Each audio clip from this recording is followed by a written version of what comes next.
Hello friends, स्वागत है आप सभी का आपके अपने यूट्यूब चैनल आरटीएस स्टडी में। दोस्तों, आज इस वीडियो में बात करने वाले हैं बजट 2022-23 के बारे में, जो कि आपको आने वाले एग्जाम में हर एग्जाम में आपको इससे क्वेश्चन देखने को मिलेगा। इसलिए आपको बजट 2022-23 के बारे में जितने भी आपको फैक्ट बने हैं उन सभी को आपको क्वेश्चन आंसर के रूप में करेंगे और कुछ एमसीक्यू के रूप में करेंगे और फैक्ट के रूप में करेंगे और अगला वीडियो में आप सारा आपको एमसीक्यू कराएंगे। तो इस वीडियो में आपको फैक्ट जानेंगे और कुछ एमसीक्यू यानी कि करीबन 20 तक के एमसीक्यू भी देखेंगे। तो चलिए दोस्तों, स्टार्ट करते हैं वीडियो स्टार्ट करने से पहले दोस्तों, आप चैनल पर नए हैं तो चैनल को सब्सक्राइब करके बेल बटन प्रेस कर लीजिए और वीडियो को लाइक भी कर दीजिए और दोस्तों के साथ शेयर भी कर दीजिए। चलिए दोस्तों, स्टार्ट करते हैं पहला क्वेश्चन। तो ये पहला है कि केंद्रीय बजट 2022-23 संसद में किन्होंने पेश किया। तो यह जो 2022-23 का जो बजट पेश किया तो यह निर्मला सीतारमण ने पेश किया। तो इसका राइट आंसर होगा ऑप्शन नंबर ए, निर्मला सीतारमण। वित्त मंत्री यह निर्मला सीतारमण इन्हीं ने पेश किया। आपको ये इमेज में दिख रहा होगा, यही निर्मला सीतारमण है जो 2022-23 का बजट पेश किया संसद में। अगला क्वेश्चन समझते हैं। तो अगला क्वेश्चन है कि भारत के इतिहास में पहली बार पेपरलेस बजट कब पेश किया गया। तो भारत के जो इतिहास में जो पहली बार जो पेपरलेस बजट पेश किया गया, यह किया गया 2021 में। इसका राइट आंसर होगा ऑप्शन नंबर ए, 2021 में किया गया। अगला क्वेश्चन समझते हैं। तो अगला क्वेश्चन है कि बजट 2022 किस वित्तीय वर्ष के लिए पेश हुआ। तो यह जो बजट 2022 जो हुआ यह 2022-23 के वित्तीय वर्ष के लिए पेश किया गया। तो इसका राइट आंसर होगा ऑप्शन नंबर ए, 2022-23। अगला क्वेश्चन समझते हैं। तो अगला क्वेश्चन है कि केंद्रीय बजट 2022-23 संसद में कब पेश किया गया। तो यह जो 2022-23 जो संसद में पेश किया गया तो यह 1 फरवरी को पेश किया गया। तो इसका राइट आंसर होगा ऑप्शन नंबर सी, 1 फरवरी। अगला क्वेश्चन समझते हैं। तो अगला क्वेश्चन है कि अगला क्वेश्चन समझने से पहले दोस्तों आपको बता दूं कि इसमें जितने भी फैक्ट आपको हुआ है उन सभी को डिटेल्स में पहले चर्चा कर लेते हैं और फिर उसके बाद में एमसीक्यू करेंगे और अगला वीडियो जो बनाएंगे उसमें सिर्फ आपको एमसीक्यू के रूप में सभी क्वेश्चन को डिस्कस करेंगे। तो पहले डिटेल से समझ लेते हैं कि बजट में किस पर कितना खर्च किया गया है और कितना किया जाएगा इसके बारे में। तो पहले ये देखते हैं कि रक्षा क्षेत्र के बारे में क्या बात किया गया है। तो यह रक्षा क्षेत्र में आत्मनिर्भरता के बारे में क्या कहा गया। तो इसमें वित्त मंत्री ने कहा कि रक्षा क्षेत्र में बजट का 68% हिस्सा भारतीय कंपनियों के लिए सुरक्षित होगा, यानी इस पैसे से देश के ही रक्षा कंपनियों से हथियार खरीदे जाएंगे। ये रक्षा क्षेत्र में आत्मनिर्भरता के बारे में यह बजट में कहा गया। अगला समझते अगला क्या है कि आयकर के बारे में इसमें बजट में क्या कहा गया। तो आयकर के बारे में जो कहा गया है कि केंद्रीय वित्त मंत्री ने बजट में इनका टैक्स चुकाने वाले करदाताओं को कोई राहत नहीं दी। इस बजट में न तो पर्सनल इनकम टैक्स की दरें को कोई रियायत मिली और न ही आयकर के स्लैब में कोई बदलाव किया गया। ये आयकर से संबंधित ये बात किया गया इस बार आपको बजट 2022-23 के बारे में। अगला समझते हैं। तो अगला विकास दर के बारे में क्या इस बजट में बात किया गया। तो विकास दर के बारे में जो कहा गया कि बजट 2022-23 में केंद्रीय वित्त मंत्री निर्मला सीतारमण ने कहा कि भारत की विकास दर 9.27% रहने का अनुमान है और यह विकास दर बड़ी अर्थव्यवस्था में सबसे बड़ी अर्थव्यवस्थाओं में सबसे ज़्यादा है। तो यह विकास दर के बारे में यह बजट में बात किया गया। अगला देखते हैं कि अगला क्या है। तो अगला जो बात किया गया क्रिप्टो करेंसी यानी एनएफटी के बारे में, क्रिप्टो करेंसी एंड एनएफटी के बारे में क्या कहा गया। तो यह कहा गया कि वित्त मंत्री निर्मला सीतारमण ने वर्चुअल डिजिटल एसेट्स यानी कि क्रिप्टो करेंसी और एनएफटी से होने वाली आय पर 30% की दर से टैक्स लगाने का ऐलान किया है। यह क्रिप्टो करेंसी एंड एनएफटी के बारे में यह कहा गया। अगला समझते हैं कि अगला डिजिटल करेंसी के बारे में इस बजट में क्या कहा गया। तो वित्त मंत्री ने अपने बजट भाषण में ऐलान किया कि वित्त वर्ष 2022-23 के दौरान भारतीय रिजर्व बैंक डिजिटल करेंसी की शुरुआत करेगा और इस डिजिटल करेंसी को निर्मला सीतारमण ने डिजिटल रूपी यानी डिजिटल रुपया कहा है। इस डिजिटल करेंसी के बारे में यह बात कहा गया। अगला समझते हैं अगला क्या है।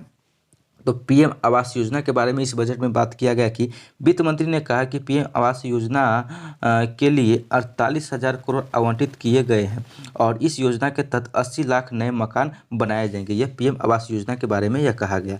अगला समझते हैं। तो अगला कहा गया डिजिटल यूनिवर्सिटी के बारे में क्या कहा गया। तो ये डिजिटल यूनिवर्सिटी के बारे में जो बात किया गया इस बार 2022-23 के बजट में, तो वित्त मंत्री ने शिक्षा प्रदान करने के लिए एक डिजिटल यूनिवर्सिटी गठन का प्रस्ताव रखा और इस यूनिवर्सिटी का निर्माण हब एवं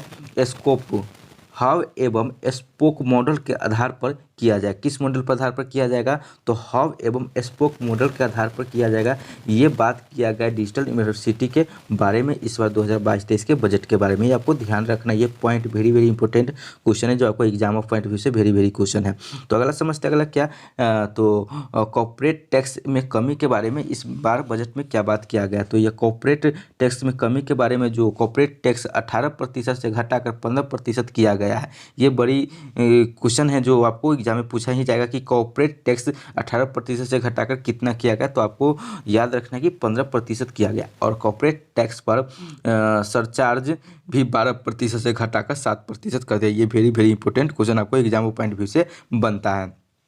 अगला समझते हैं, तो अगला है शिक्षा के क्षेत्र में क्या बात किया इस बार वित्त मंत्री ने आपको 2022-23 के बजट में। तो यह पीएम ई विद्या के 1+1 टीवी चैनल प्रोग्राम को 12 से बढ़ाकर 200 टीवी चैनलों तक विस्तृत किया जाएगा और सभी राज्यों का इससे क्लास 1 से 12 तक क्षेत्रीय भाषाओं में पूरक शिक्षा देने में मदद मिलेगी।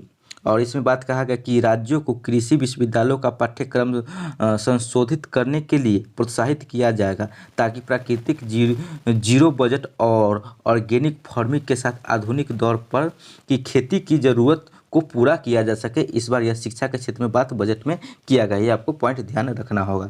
अगला पॉइंट समझते अगला क्या है कि एलटीसीजी टैक्स के बारे में इस बजट में क्या बात किया गया। दोस्तों ये आपको फैक्ट पूरा करा रहे हैं और अगला वीडियो में दोस्तों आपको सभी पर आपको एमसीक्यू के रूप में प्रोवाइड कराएंगे। तो आप वीडियो के बने रहिए और चैनल को भी सब्सक्राइब कर लीजिए ताकि वो वीडियो आपको मिल सके। क्या है कि आगे वाला आने वाला एग्जाम में जो आपको एग्ज़ाम होगा रेलवे, एनटीपीसी CV2 और ग्रुप डी और जो भी एग्ज़ाम कोई हो, तो आपको हर एग्जाम में आपको बजट से क्वेश्चन देखने को जरूर ही मिलेगा। क्या कि बजट बहुत ही इंपॉर्टेंट टॉपिक करेंट अफेयर्स का है जो कि आपको देखने को जरूर मिलेगा और बजट से इस बार बहुत ज़्यादा क्वेश्चन बना है। तो ये देखते हैं कि एलटीसीजी टैक्स के बारे में इस बार बजट में क्या कहा है। तो एलटीसीजी टैक्स के बारे में जो वित्त मंत्री निर्मला सीतारमण ने कोऑपरेटिव सोसाइटी जिनकी आमदनी 1 से 10 करोड़ रुपए के बीच, उन पर सरचार्ज को 12 से घटाकर 7% किया गया है। और कहा गया कि किसी भी एलटीसीजी टैक्स पर 15% से ज़्यादा सरचार्ज नहीं लगाया जाएगा। और तो एलसीसीजी की बात हुआ तो इसका फुल फॉर्म क्या है, तो long term capital gain tax. इसका एलटीसीजी का यह फुल फॉर्म, ये आपको ध्यान रखना है, ये भी पूछ सकता है आपको एग्जाम में, इसलिए आपको ये भी ध्यान रखना है कि एलटीसीजी का फुल फॉर्म क्या है, तो long term capital gain tax. अगला पॉइंट समझते हैं, अगला क्या है कि नेशनल पेंशन स्कीम, इसके बारे में क्या बात किया गया है। तो यह राज्य कर्मचारियों के लिए नेशनल पेंशन स्कीम पर टैक्स राहत की सीमा 10% से बढ़ाकर 14% कर दिया। कितना कर दिया, तो 10% से बढ़ाकर यह 14% कर दिया है नेशनल पेंशन स्कीम पर। अगला पॉइंट समझते हैं, तो अगला है कि ये यहाँ पे 60,000 नहीं 60 लाख है। तो 60 लाख नौकरियों के बारे में यह जो कहा गया कि वित्त मंत्री निर्मला सीतारमण ने का कहना है कि पीएलआई स्कीम को अच्छी सफलता मिली है। इससे अगले 5 साल में 60 लाख नई नौकरियां पैदा होने की संभावना है। तो यह जो पीएलआई क्या है, तो ये पीएलआई का फुल फॉर्म है कि परफॉर्मेंस लिंकेड इंसेंटिव। क्या है, तो परफॉर्मेंस लिंकेड इंसेंटिव, ये इनका फुल फॉर्म, ये भी आपको ध्यान रखना है। अगला क्वेश्चन समझते हैं, तो अगला है कि बजट के दौरान में विकास के 4 पिलर, इसके बारे में क्या है। तो बजट के दौरान विकास के 4 पिलर के बारे में जो बात किया गया, तो वित्त मंत्री ने बजट के दौरान विकास के 4 पिलर गिनाई है। इसमें 1 साल में 25,000 किलोमीटर हाईवे बनाना है। कितना, तो 25,000 किलोमीटर हाईवे बनाना है। हेल्थ इंफ्रा को मजबूत करना, 25 साल के लिए ग्रोथ का ब्लूप्रिंट तैयार करना शामिल है। ये बजट के दौरान विकास के 4 पिलर में ये है। अगला पॉइंट समझते हैं, तो इंपोर्ट ड्यूटी, इसके बारे में क्या है, तो कैपिटल गुड्स पर इंपोर्ट ड्यूटी में मिली रही छुट्टी हटाई गई। कैपिटल गुड्स इंपोर्ट पर अब से 7.5% की दर को इंपोर्ट ड्यूटी लगेगी। अगला पॉइंट समझते हैं कि 2022-23 में अंतर्राष्ट्रीय मोटा अनाज वर्ष, तो इसमें वित्त मंत्री निर्मला सीतारमण ने कहना है कि सरकार 2022-23 के न्यूनतम समर्थन मूल्य पर एमएसपी यानी गेहूं और धान की खरीद के लिए 2.37 लाख करोड़ रुपए भुगतान करेगी। और कहा कि केंद्रीय बजट पेश करते हुए 2022-23 को अंतर्राष्ट्रीय मोटा अनाज वर्ष के रूप में मनाने की घोषणा की है। अगला पॉइंट समझते हैं कि 5G स्पेक्ट्रम के बारे में। तो 5G स्पेक्ट्रम के बारे में क्या कहा, तो वित्त मंत्री ने कहा कि 2022 में 5G स्पेक्ट्रम की नीलामी करेगी, लेकिन 5G सेवा 2023 में शुरू होगी। और साथ ही यह ऐलान किया कि 2025 तक देश के सभी गांव तक ऑप्टिकल फाइबर पहुंच जाएंगे। ये 5G स्पेक्ट्रम के बारे में यह बात किया गया ये इस बार 2022-23 के बजट में। अगला पॉइंट समझते हैं, तो रेलवे और वंदे भारत एक्सप्रेस के बारे में क्या इस बार बजट में बात किया गया। तो गतिशील योजना के तहत वित्त मंत्री ने रेलवे के लिए भी बड़ा ऐलान किया है। अगले 3 सालों में नई पीढ़ी की 100 वंदे भारत ट्रेन की विकसित की जाएगी और वहीं इस दौरान 100 कार्गो टर्मिनल का भी निर्माण किया जाएगा। और बात कहा गया कि स्थानीय कारोबार को बढ़ावा देने के लिए एक स्टेशन एक उत्पाद की सोच को बढ़ावा दिया जाएगा और ट्रिपल P मॉडल से रेलवे का विस्तार किया जाएगा। तो यह जो ट्रिपल P मॉडल पर रेलवे का विस्तार किया जाएगा, तो ट्रिपल P का फुल फॉर्म क्या है, तो ट्रिपल P का फुल फॉर्म है कि पब्लिक प्राइवेट पार्टनरशिप। क्या है, तो पब्लिक प्राइवेट पार्टनरशिप। यह ट्रिपल P का आपको फुल फॉर्म याद रखना है। आपको रेलवे के एग्जाम में आपको NTPC 2 और ग्रुप डी में ये भर भर के पूछा जाएगा कि ट्रिपल P का फुल फॉर्म क्या है। तो आपको याद रखना है कि पब्लिक प्राइवेट पार्टनरशिप, ये इसका फुल फॉर्म है।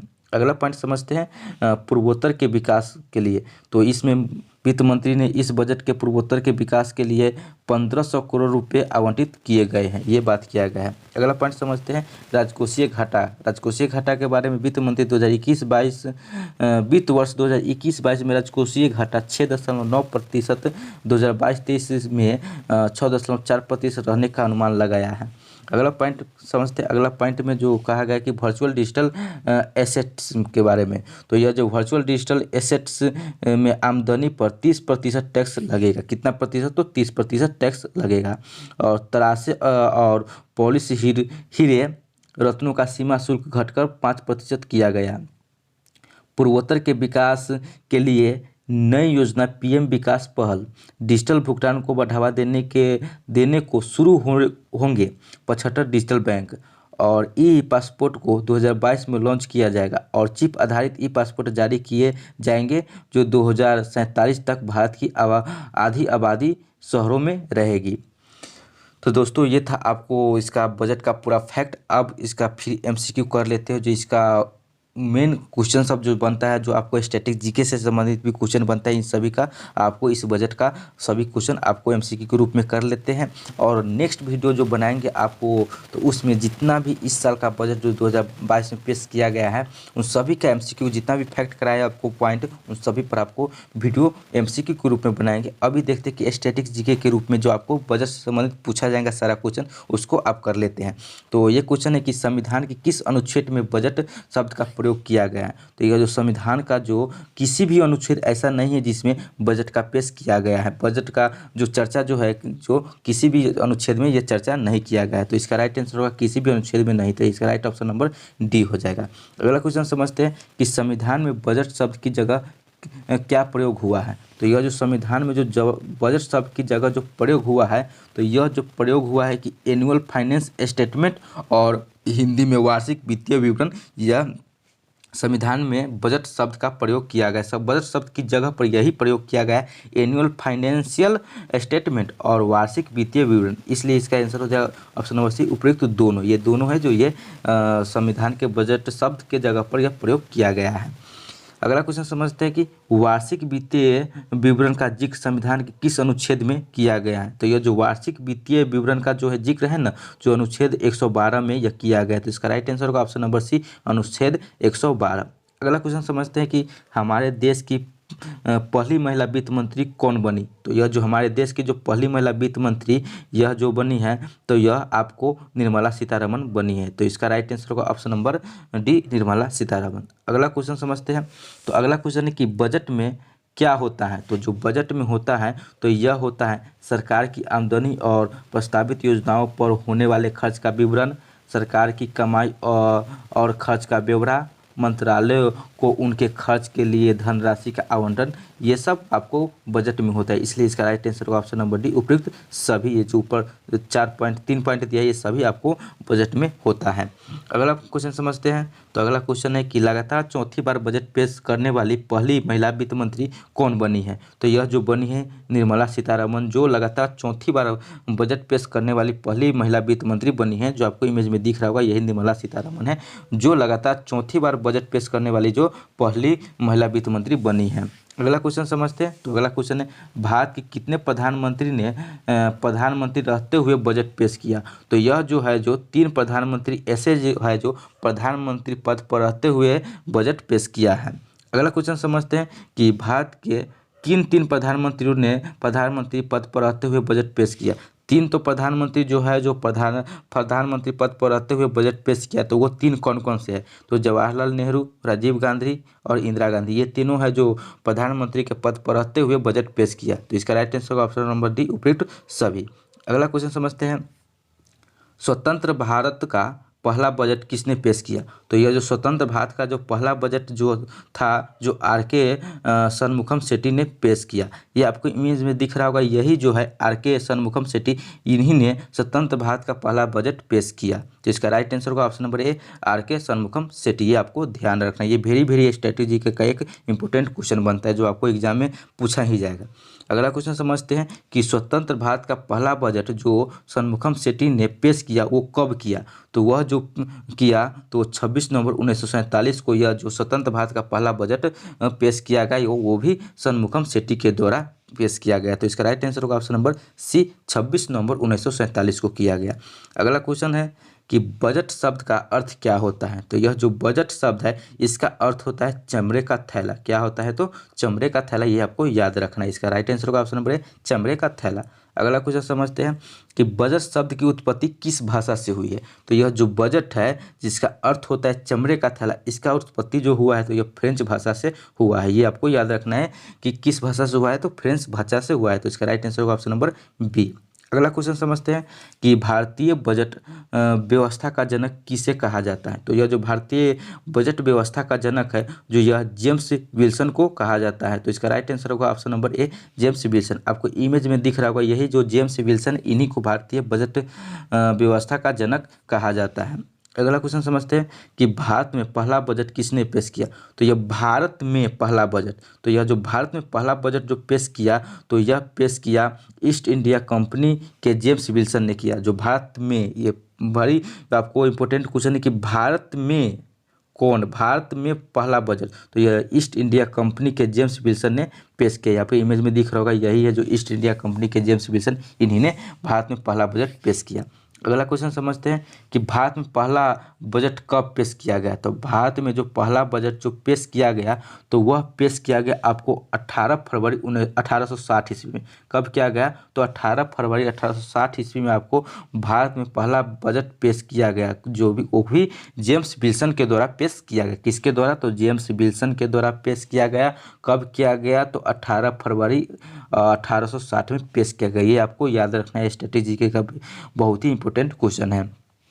अगला क्वेश्चन है कि गणतंत्र भारत का पहला बजट किसने पेश किया? तो यह जो गणतंत्र भारत का जो पहला बजट जो पेश किया तो यह जॉन मथाई ने किया। ये भी इम्पोर्टेंट है। वो था तो भारत में पहला बजट ये है। स्वतंत्र भारत का पहला बजट किसने पेश किया? तो जॉन मथाई। ये आपको इमेज में दिख रहा होगा यही जॉन मथाई, इन्हीं ने स्वतंत्र भारत का पहला बजट पेश किया। अगला क्वेश्चन समझते हैं कि गणतंत्र भारत का पहला बजट कब पेश किया? तो यह जो गणतंत्र भारत का जो पहला बजट पेश किया तो यह पेश किया गया 28 फरवरी 1950 को। कब किया गया? तो 28 फरवरी 1950 को गणतंत्र भारत का पहला बजट पेश किया गया। वो भी किसके द्वारा किया गया? तो वो किया गया आपको यही जॉन मथाई के द्वारा आपको किया गया। अगला क्वेश्चन समझते हैं कि सबसे अधिक बार बजट पेश करने का रिकॉर्ड किस नेता के पास है? तो जो सबसे अधिक बार जो बजट पेश किया तो वो पेश किया मोरारजी देसाई, जो वो भी 10 बार पेश किया। तो इसका राइट आंसर होगा ऑप्शन नंबर ए, मोरारजी देसाई द्वारा 10 बार पेश किया गया, ये सबसे अधिक बार बजट पेश का रिकॉर्ड है। आपको इमेज में दिख रहा होगा, यही मोरारजी देसाई, इन्हीं ने रिकॉर्ड बनाया है कि 10 बार ये बजट पेश किया है। अगला क्वेश्चन समझते हैं। तो अगला क्वेश्चन है कि 2017 में पहले बजट कब पेश किया जाता था। 2017 से पहले बजट कब पेश किया जाता था। तो जो 2017 से जो पहले बजट जो पेश किया जाता था तो वो किया जाता था फरवरी के अंत में किया जाता है। अब जो 2017 के बाद जो बजट पेश किया जाता है तो यह 1 फरवरी को पेश किया जाता है। तो इसका राइट हो जाएगा ऑप्शन नंबर बी, फरवरी के अंत में 2017 से पहले पेश किया जाता था। अगला क्वेश्चन है कि 2017 के बाद बजट कब पेश किया जाने लगा। तो यह जो 2017 के बाद जो बजट पेश किया जाने लगा तो 1 फरवरी को पेश किया जाने लगा। तो इसका राइट आंसर होगा ऑप्शन नंबर सी, 1 फरवरी। तो दोस्तों ये था आपको 2022-23 के लिए जो बजट 2022 में जो पेश किया गया 1 फरवरी को, उन सारा जो क्वेश्चन बना है आपको स्ट्रेटेजी के जो बना है और जो फैक्ट बना है, जो फैक्ट इसमें जो इंपॉर्टेंट पॉइंट है वो सभी हम डिस्कस कर लिए हैं। और अगला वीडियो आपको करेंगे इन सभी का एमसीक्यू करेंगे, तो वीडियो पर बने रहिएगा। इसलिए आप चैनल को सब्सक्राइब कर लीजिए और बेल बटन भी प्रेस कर लीजिए ताकि जब भी वो वीडियो अपलोड करूँ तो आपको नोटिफिकेशन मिल सके और देख सके। और चैनल पर नए हैं तो चैनल को सब्सक्राइब कर ही लीजिए, क्योंकि आपको एग्जाम रिलेटेड वीडियो, आपको स्ट्रेटेजी के और करंट अफेयर्स का भी वीडियो आपको मिलता रहेगा। इस पर आपको एग्जाम में बहुत ही हेल्पफुल होगा। तो दोस्तों चैनल पर सब्सक्राइब कर लीजिए और बेल बटन भी प्रेस कर लीजिए, और चैनल पर नए हैं तो लाइक भी कर दीजिए और दोस्तों के साथ भी शेयर कर दीजिए। फिर मिलेंगे अगले वीडियो में, तब तक के लिए जय हिंद, जय भारत।